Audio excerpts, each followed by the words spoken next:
ജമ്മു കശ്മീരിലെ ബന്ദിപ്പോറയിൽ സൈനിക വാഹനം കൊക്കയിലേക്ക് മറിഞ്ഞ് സൈനികർക്ക് പരിക്കേറ്റു. മഞ്ഞിൽ തെന്നി വാഹനം മറിയുകയായിരുന്നു. PR അരവിന്ദ് വിവരങ്ങൾ നൽകും. അരവിന്ദ്, എങ്ങനെയാണ് അപകടമുണ്ടായത്? ദിവ്യ, അല്പസമയത്തിന് മുമ്പാണ് ജമ്മു കശ്മീരിലെ ബന്ദിപ്പൂരിൽ സൈനിക വാഹനം അപകടത്തിൽപ്പെടുന്നത്.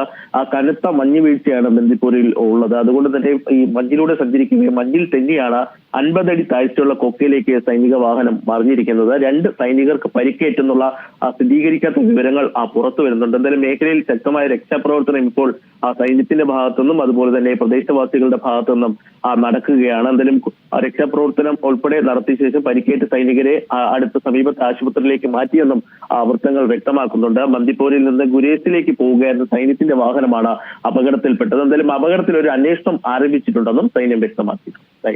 ശരി, PR അരവിന്ദാണ് വിശദാംശങ്ങൾ നൽകിയത്.